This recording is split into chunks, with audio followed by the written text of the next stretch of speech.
जैसे ही मैं इस स्विच को ऑन करता हूं वैसे ही एक करंट फ्लो करना चालू कर देती है और ये फैन ये स्पिन करने लगता है। तो इसके अंदर होता है एक डिवाइस जो कि इलेक्ट्रिसिटी को कन्वर्ट कर सकता है रोटेशन मोशन में, और इसे हम बुलाते हैं इलेक्ट्रिक मोटर। और इसका इस्तेमाल हम काफ़ी जगह करते हैं, वॉशिंग मशीन में, ड्रिलिंग मशीन में, यहाँ तक कि इलेक्ट्रिक कार में भी। लेकिन यार बड़ा सवाल ये है कि देखो, करंट तो होता है फ्लो ऑफ इलेक्ट्रॉन्स, तो यार ये छोटे छोटे इलेक्ट्रॉन्स ये इस बड़े से पंखे को स्पिन कैसे कर पा रहे हैं? तो असल में सीक्रेट होता है मैग्नेट्स का। देखो, पिछले वीडियो में हमने देख रखा है कि अगर हम एक करंट कैरिंग कंडक्टर को एक मैग्नेटिक फील्ड में डालें तो ये एक पुश महसूस करेगी, एक फोर्स फील करेगी। अब इलेक्ट्रिक मोटर्स ये इसी फोर्स का इस्तेमाल करके करंट कैरिंग कंडक्टर को स्पिन करवाते हैं। आओ देखते हैं कैसे। तो इसके लिए मैंने ले लिया है कुछ मैग्नेट्स को, जिनके कारण की होने वाला है मैग्नेटिक फील्ड। और अगर इसमें हम डालेंगे एक करंट कैरिंग वायर को तो वो एक फोर्स को एक्सपीरियंस करने वाला है।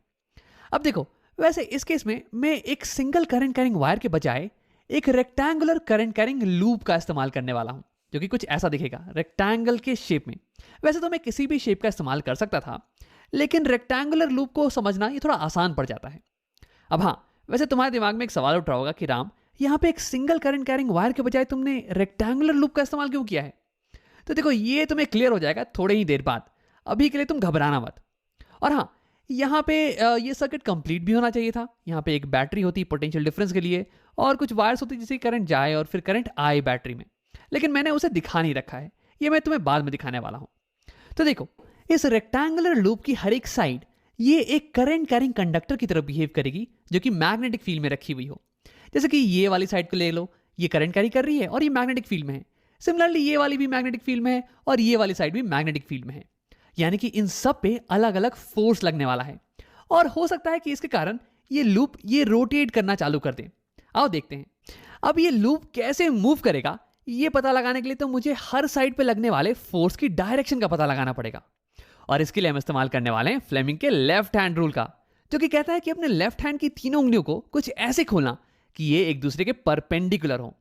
तो उसके बाद थंब तुम्हें फोर्स की डायरेक्शन बताएगी, फोर फिंगर मैग्नेटिक फील्ड की डायरेक्शन बताएगी, और मिडिल फिंगर ये करंट की डायरेक्शन बताएगी, FBI। अब देखो, हर साइड पे फोर्स की डायरेक्शन का पता लगाने के लिए मैं उंगलियों को करंट और मैग्नेटिक फील्ड के डायरेक्शन में अलाइन करने वाला हूं। तो अब यही करते हैं, हर साइड पे लगने वाले फोर्स की डायरेक्शन का पता लगाते हैं। लेकिन इसके पहले कि मैं तुम्हें यह करके दिखाऊं, क्यों नहीं वीडियो को पॉज करो और खुद से एक बार ट्राई करो। अब अगर तुमने ट्राई कर लिया तो आओ देखते हैं। सबसे पहले इस पिंक वायर पे लगने वाले फोर्स का पता लगाते हैं। तो देखो, यहां पे करंट जा रहा है अंदर की तरफ, तो यानी कि मेरी मिडिल फिंगर ये अंदर की तरफ पॉइंट करनी चाहिए। और यहाँ पे मैग्नेटिक फील्ड ये लेफ्ट डायरेक्शन में, तो यानी कि फोर फिंगर ये लेफ्ट डायरेक्शन में पॉइंट करेगा। तो फिर अगर मैं अपने लेफ्ट हैंड को अलाइन करूं तो फिर ये कुछ ऐसा दिखने वाला है। देखो, यहाँ पे थंब ये ऊपर की तरफ पॉइंट कर रही है, यानी कि पिंक वायर पे फोर्स ये ऊपर की तरफ लग रहा होगा। अब अगर मैं सेम चीज इस ब्लू वायर के साथ करूं तो यहाँ पे मुझे कुछ ऐसा दिखने वाला है। देखो, हमारी थंब ये नीचे की तरफ पॉइंट कर रही है, यानी कि ब्लू वायर पे फोर्स ये नीचे की तरफ लग रहा होगा। अब आप बात करते हैं इस वायर की। देखो, इस केस में करंट ये राइट जा रहा है और मैग्नेटिक फील्ड ये लेफ्ट जा रही है। तो यार, यानी कि करंट और मैग्नेटिक फील्ड ये दोनों ही एक दूसरे के पैरेलल हैं। अब याद करो कि हमने पिछले एक वीडियो में पढ़ रखा है कि अगर करंट और मैग्नेटिक फील्ड ये दोनों पैरेलल हो जाएं तो यानी कि इस केस में कोई भी फोर्स नहीं लगने वाला है। तो यानी कि इस समय इस वायर पे तो कोई भी फोर्स नहीं लग रहा है। सिमिलरली इस वायर पे भी, यहाँ पे भी करंट और मैग्नेटिक फील्ड ये एक दूसरे के पैरेलल हैं। तो यानी कि इस केस में हमारी कॉइल पे केवल दो ही फोर्स लग रहे हैं, इस पे ऊपर की तरफ, इस पे नीचे की तरफ। अब मैं इसे दिखा देता हूं कुछ ऐसे। तो अब क्या तुम अंदाजा लगा सकते हो कि हमारी कॉइल ये कैसे मूव करने वाली है? तो इसे दिखाने के लिए मेरे पास एक वीडियो है। देखो, यहाँ पे मैंने एक बोर्ड को ले लिया है और मान लो कि ये हो गई रेक्टेंगुलर कॉइल। तो यानी कि इस साइड पे फोर्स लग रहा है ऊपर की तरफ और इस साइड पे फोर्स लग रहा है नीचे की तरफ। तो ये कॉइल कुछ ऐसे स्पिन करने लगेगी। देखो, यहाँ पे स्पिनिंग हो रही है क्लॉकवाइज डायरेक्शन में। तो यानी कि हमारे केस में भी हमारी कॉइल ये क्लॉकवाइज डायरेक्शन में स्पिन करने लगेगी, कुछ ऐसे। अब देखो, अभी तक तो इस वायर पे लगने वाला फोर्स और इस वायर पे लगने वाला फोर्स ये बिल्कुल ही सेम रहने वाले हैं, क्योंकि देखो, अभी भी इस वायर पे करंट ये अंदर की तरफ जा रही है और मैग्नेटिक फील्ड ये अभी भी लेफ्ट के डायरेक्शन में है। तो यानी कि फोर्स ये अभी भी ऊपर की तरफ होने वाला है। सिमिलरली इस पे फोर्स ये अभी भी नीचे की तरफ होने वाला है। लेकिन तुम अभी ये सोच सकते हो कि राम, ये वाला वायर ये तो अब मैग्नेटिक फील्ड के पैरेलल नहीं रहा। पहले ये पैरेलल था तो इसलिए इस पे कोई भी फोर्स नहीं लग रहा था, लेकिन अब तो यार ये कुछ एंगल बना रहा है। तो यानी कि इस पे कुछ ना कुछ फोर्स लगना चाहिए। तो हाँ, तुम बिल्कुल सही हो। और सिमिलरली इस वायर पे भी अब कुछ ना कुछ फोर्स लगना चाहिए। लेकिन अगर तुम ये सोच रहे हो कि ये इन दोनों वायर पे लगने वाला फोर्स ये हमारे स्पिनिंग मोशन को अफेक्ट करेंगे ना, तो ये सही नहीं है। आओ देखते हैं कैसे। तो अगर मैं इस वायर पे फ्लेमिंग का लेफ्ट हैंड रूल लगाऊं, तो देखो यहां पे मैग्नेटिक फील्ड ये लेफ्ट डायरेक्शन में जा रही है और हमारी करंट ये थोड़ी नीचे के डायरेक्शन में पॉइंट कर रही है। तो यानी कि फ्लेमिंग का लेफ्ट हैंड रूल ये कुछ ऐसा दिखने वाला है। हाँ, तो यानी कि हमारी थंब ये पॉइंट कर रही है अंदर के टुवर्ड्स, यानी कि इस वायर पे फोर्स ये लगने वाला है अंदर की तरफ। और सिमिलरली अगर मैं इस वायर पे फ्लेमिंग का लेफ्ट हैंड रूल लगाऊं, तो ये कुछ ऐसा दिखने वाला है। तो यानी कि इस केस में हमारी थंब ये बाहर की टुवर्ड्स पॉइंट कर रही है, यानी कि इस वायर पे फोर्स ये बाहर की टुवर्ड्स लगने वाला है। तो यार ये दोनों फोर्सेस ये हमारे कॉइल के साथ कर क्या रही हैं? तो देखो ये दोनों फोर्सेस ये हमारे कॉइल को खींचने की कोशिश कर रही हैं ऑपोजिट डायरेक्शन में। लेकिन देखो घबराने की बात नहीं है, हमारा कॉइल ये थोड़ा मजबूत मटेरियल से बना हुआ है, तो इसे कुछ होने वाला नहीं है। देखो यहाँ पे अगर मैं बोर्ड को मैं ऑपोजिट डायरेक्शन में खींचने की कोशिश करूँ कुछ ऐसे, तो बोर्ड को कुछ होता नहीं है। और इनफैक्ट इन फोर्सेस के कारण ये बोर्ड ये रोटेट भी नहीं कर रही है। तो यानी कि इन फोर्सेस के कारण इनके बोर्ड के रोटेशन पे कोई फर्क नहीं पड़ने वाला है।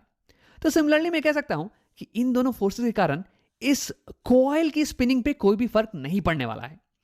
यानी कि पूरे मोशन में, पूरे स्पिनिंग मोशन में हम इन दोनों वायर पे लगने वाले फोर्सेस को इग्नोर कर सकते हैं, क्योंकि हम तो यार इस कॉइल की स्पिनिंग को स्टडी कर रहे हैं ना, और ये दोनों फोर्सेस ये स्पिनिंग पे तो कोई प्रभाव नहीं डाल रहे हैं। तो यानी कि अब हमारी कॉइल ये रोटेट करने वाली है आसानी से, कुछ ऐसे। लेकिन तुरंत ही एक छोटी सी प्रॉब्लम होने वाली है। देखो इसे समझाने के लिए मैं तुम्हें बोर्ड को दिखाता हूं। तो देखो अगर हमें चाहिए कि हमारा बोर्ड ये हमेशा क्लॉकवाइज डायरेक्शन में गोल घूमता रहे, तो इसके लिए मुझे हमेशा राइट साइड को नीचे की तरफ ढकेलना पड़ेगा और लेफ्ट साइड को ये हमेशा ऊपर की तरफ पुश करना पड़ेगा। लेकिन यार यहां देखो, जैसे ही हमारी पिंक वाली वायर ये राइट साइड में आई, तो वैसे ही यहां पे फोर्स ये तो अभी भी ऊपर की तरफ लग रहा है, और हमारी ब्लू वायर जो कि लेफ्ट में आ गई है अब, इस पे फोर्स ये अभी भी नीचे की तरफ लग रहा है। तो यानी कि यार ये कॉइल ये तो अब एंटी क्लॉकवाइज डायरेक्शन में रोटेट करने वाली है। ये पहले स्लो डाउन हो जाएगी और फिर ये ऐसे एंटी क्लॉकवाइज डायरेक्शन में रोटेट करेगी। और देखो अब ये फोर्स फिर से ऊपर है और यहाँ पे नीचे, यानी कि ये फिर से कॉइल ये क्लॉकवाइज डायरेक्शन में रोटेट करेगी और फिर एंटी क्लॉकवाइज डायरेक्शन और फिर से क्लॉकवाइज डायरेक्शन। तो यार ये तो एक अच्छी मोटर है नहीं, ये तो एक भी चक्कर को कंप्लीट नहीं कर पा रही है। तो इसे कैसे ठीक किया जाए? तो देखो हमें चाहिए कि हमारा कॉइल ये हमेशा क्लॉकवाइज डायरेक्शन में चक्कर काटता रहे। तो यानी कि इसके लिए जब हमारी कॉइल इस पोजीशन पे आए, तो देखो इस वायर पे लगने वाला फोर्स इसकी डायरेक्शन को रिवर्स कर जाना चाहिए, ऊपर से नीचे हो जाना चाहिए। सिमिलरली इस वायर पे लगने वाला फोर्स ये अब नीचे से ऊपर की तरफ हो जाना चाहिए, तभी तो ये लूप ये अपने साइकिल को कंप्लीट कर पाएगी यार। तो यार यहाँ पे हम फोर्स की डायरेक्शन को रिवर्स कैसे करें? तो इसके लिए हम लेके आते हैं अपने लेफ्ट हैंड रूल को। देखो अभी थंब पॉइंट कर रहा है ऊपर की तरफ, हमें चाहिए कि थंब ये नीचे की तरफ पॉइंट करे। तो ऐसा करने के दो तरीके हैं। या तो तुम, पहला तरीका ये है कि तुम मैग्नेटिक फील्ड की डायरेक्शन को रिवर्स कर दो, ये भी लेफ्ट पॉइंट कर रही है इसे राइट कर दो, लेकिन करंट की डायरेक्शन को सेम रखना। अब इसे खुद से अगर तुम ट्राई करोगे ना, तो तुम्हें दिखेगा कि तुम्हारी थंब ये नीचे की तरफ पॉइंट कर रही है। लेकिन यार इसे कर पाना प्रैक्टिकल लाइफ में ये थोड़ा मुश्किल पड़ता है। हमें मैग्नेटिक फील्ड की डायरेक्शन को रिवर्स करने के लिए ये मैग्नेटिक पोल्स को रिवर्स करना पड़ेगा। अब यार ये थोड़ा सा पेचीदा हो जाता है, तो इसे हम नहीं करने वाले हैं। अब देखो दूसरा तरीका ये है ना कि मैग्नेटिक फील्ड की डायरेक्शन को तुम सेम रखो, लेकिन करंट की डायरेक्शन को रिवर्स कर दो। और अगर तुम ऐसा करोगे तो देखो तुम्हारी हैंड कुछ ऐसे दिखेगी। देखो थंब ये नीचे की तरफ पॉइंट कर रहा है, यानी कि अब इस वायर पे फोर्स ये नीचे की तरफ पॉइंट करने वाला है। तो यानी कि ऐसे ही अगर मैं पूरे कॉइल में करंट को रिवर्स कर दूं, तो यानी कि हर जगह पे फोर्स ये अब रिवर्स हो जाने वाला है। इस वायर पे फोर्स अब नीचे की तरफ लगेगा, इस वायर पे फोर्स अब ऊपर की तरफ लगेगा, और हमारी कॉइल ये अब क्लॉकवाइज डायरेक्शन में अपने चक्कर को पूरा कर पाएगी। अब देखो अगर तुम सोच रहे होगे कि राम तुम यहाँ पे करंट की डायरेक्शन को रिवर्स कैसे करने वाले हो, तो इसके बारे में हम तुरंत बात करने वाले हैं, घबराओ नहीं। इंपॉर्टेंट चीज ये है कि जैसे ही मेरी कॉइल आधा चक्कर को कंप्लीट करेगी, वैसे ही हमें करंट की डायरेक्शन को रिवर्स करना पड़ेगा। तो अब इस हाथ को हटाते हैं और यहाँ पे करंट की डायरेक्शन को स्विच करते हैं। तो देखो जैसे ही मैंने करंट को स्विच किया, हमारी फोर्सेस की डायरेक्शन ये भी स्विच हो गई, और अब हमारा ये कॉइल ये क्लॉकवाइज डायरेक्शन में चक्कर को पूरा कर सकता है, कुछ ऐसे। लेकिन देखो जैसे ही ये वाली पोजीशन आएगी, ये ब्लू वाला वायर राइट में और पिंक वाली वायर लेफ्ट में, तो हमारे फोर्सेस ये अब ऑपोजिट डायरेक्शन में पॉइंट कर रहे हैं। ये राइट में फोर्स ऊपर है, लेफ्ट में फोर्स नीचे है। तो यार अब तो हमारी कॉइल ये कंटिन्यू नहीं कर सकती है। तो यहाँ पे हमें सेम चीज़ को करना पड़ेगा। हमें यहाँ पे करंट को फिर से स्विच करेंगे और हमारे फोर्सेस ये स्विच हो जाने वाले हैं और फिर हमारी कॉइल ये कंटिन्यू करने वाली है रोटेट करना। तो यानी कि अगर हम हर आधे साइकिल के बाद करंट की डायरेक्शन को स्विच कर देना तो फिर फोर्स की डायरेक्शन भी स्विच हो जाने वाली है और हमारा ये लूप ये कंटिन्यूसली रोटेट करता रहेगा क्लॉकवाइज डायरेक्शन में। तो यहाँ पे हमने इलेक्ट्रिसिटी को कन्वर्ट कर दिया है रोटेशन मोशन में। अब हाँ, वैसे ही इस एनिमेशन में मैं हमेशा इसे पॉज कर दे रहा हूँ जब भी करंट स्विच कर रही है ताकि तुम इसे क्लियरली देख पाओ, लेकिन असलियत में ये कंटिन्यूसली होता रहता है। अब देखो एक आखिरी चीज, हम कैसे इस कॉइल को एक बैटरी से कनेक्ट करें ताकि इसमें हमेशा एक करंट फ्लो करता रहे, और हम ये कैसे हासिल करें कि हर आधे साइकिल के बाद इस कॉइल में करंट की डायरेक्शन ये स्विच कर जाएगी ताकि ये कंटिन्यूसली क्लॉकवाइज डायरेक्शन में गोल घूमता रहे। तो इसके लिए मेरे पास यहाँ पे एक बैटरी और ये कनेक्टेड है कुछ वायर से। अब मैं इन वायर्स को डायरेक्टली ज्वाइन कर देने वाला हूँ अपने कॉइल से, कुछ ऐसे। अब जैसे ही ये कनेक्शन पूरा होगा वैसे ही कॉइल में करंट फ्लो करने लगेगी और ये कॉइल रोटेट करना चालू कर देगी। लेकिन देखो इस कॉइल के साथ साथ ये वायर्स ये भी रोटेट करने लगेंगे और ये उलझने लगेंगे कुछ ऐसे। तो यार ये तो दिक्कत की बात हो गई और हमारा कॉइल भी अब इस पोजीशन पे आ चुका है। हमें अब करंट की डायरेक्शन को रिवर्स करना पड़ेगा। तो ये हम कैसे हासिल करें? तो देखो इसके लिए हम बैटरी को रिवर्स कर सकते हैं या फिर हम इस कनेक्शन को रिवर्स कर सकते हैं। मैं इस बार को यहां ज्वाइन कर दूंगा और इस बार को यहां, ताकि करंट ऑपोजिट डायरेक्शन में फ्लो करे और फिर फोर्स की डायरेक्शन ये भी रिवर्स हो जाए कुछ ऐसे। लेकिन देखो सवाल ये है कि यार ये चेंज इन कनेक्शन ये हम ऑटोमेटिकली कैसे करें ताकि ये खुद से होता रहे, खुद ब खुद, हमें कुछ करने की जरूरत नहीं पड़े। तो देखो इससे करने के लिए हमें एक नए डिवाइस का इस्तेमाल करना पड़ेगा। इसे हम बुलाते हैं कॉम्यूटेटर। तो ये हो गया कॉम्यूटेटर। इसमें होते हैं स्प्लिट रिंग्स, मतलब कि दो आधे मेटालिक रिंग्स जिनके बीच में की थोड़ा सा गैप हो, और ये कनेक्टेड होते हैं हमारे कॉइल से। यानी कि हमारा कॉइल अगर रोटेट करेगा तो ये उसके साथ साथ रोटेट करने वाले हैं। और फिर इसमें होते हैं दो कार्बन ब्रशेस जो कि कनेक्टेड होते हैं वायर से और फिर हमारी बैटरी से। अब देखो ये कार्बन ब्रशेस और स्प्लिट रिंग्स ये आपस में कनेक्टेड नहीं होते हैं, बल्कि ये एक दूसरे को टच कर रहे होते हैं। जैसे कि देखो यहाँ पे ये ब्रश इस रिंग को टच कर रहा है। अब अगर ये रिंग रोटेट करना चालू कर दे तो ये ब्रश उसके साथ रोटेट करने वाला नहीं है, बल्कि ये उसके ऊपर स्लिप करता रहेगा। सिमिलरली यहाँ पे भी सेम चीज होने वाली है। और हाँ, क्योंकि हमारी कार्बन ब्रश ये टच कर रही है हमारे स्प्लिट रिंग को, तो इसलिए यहाँ इस बैटरी से निकलने वाला करंट ये इसके थ्रू कॉइल में एंटर कर जाएगा और फिर ये वापस इसके थ्रू ये वापस आ जाने वाला है। तो यानी कि इस सेटअप की मदद से हमारे कॉइल में कंटिन्यूसली करंट फ्लो कर सकती है। और हाँ, ये अब रोटेट करना चालू कर देगा कुछ ऐसे। और इस सेटअप की मदद से देखो ये कार्बन ब्रश ये कनेक्टेड नहीं है ना स्प्लिट रिंग से, ये बस टच कर रही है। तो इसलिए जब ये कॉइल रोटेट करेगा तो हमारी वायर्स ये इसके साथ साथ रोटेट नहीं करने वाली हैं, ये उलझने वाली नहीं है। तो अब यहाँ पे एक प्रॉब्लम तो सॉल्व हो गई। अब आखिरी प्रॉब्लम ये है कि कैसे ये सेटअप हर आधी साइकिल के बाद कॉइल में करंट की डायरेक्शन को रिवर्स कर देता है।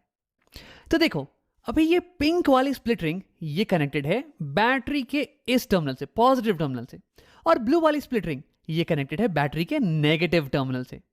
लेकिन ध्यान देना आधे साइकिल के बाद क्या होता है, ये जब हमारी कॉइल ये इस पोजीशन पे आ जाए तो देखो ये पिंक वाली स्प्लिट रिंग ये अब इस ब्रश के साथ कांटेक्ट में है, यानी कि बैटरी के नेगेटिव टर्मिनल के साथ, और ये ब्लू वाली रिंग ये बैटरी के पॉजिटिव टर्मिनल के साथ कांटेक्ट में है। तो यानी कि अब करंट ये ऐसे जाएगा और ये कॉइल में ऐसे एंटर करने वाला है, ऐसे, यानी कि ऑपोजिट डायरेक्शन में, और फिर ये ऐसे निकल के ये वापस आ जाने वाला है। यानी कि कॉइल में करंट की डायरेक्शन ये रिवर्स हो चुकी है कुछ ऐसे। तो यानी कि फोर्स की डायरेक्शन ये भी रिवर्स हो जाएगी और इसका मतलब कि हमारा कॉइल ये क्लॉकवाइज डायरेक्शन में रोटेट करना कंटिन्यू करेगा कुछ ऐसे। लेकिन कब तक? ये देखो ये फिर से कांटेक्ट यहाँ पे चेंज। हाँ देखो ये पिंक वाली रिंग ये अब फिर से वापस से कांटेक्ट में आ गई है पॉजिटिव टर्मिनल के साथ, और ये ब्लू वाली रिंग ये कांटेक्ट में है अब नेगेटिव टर्मिनल के साथ।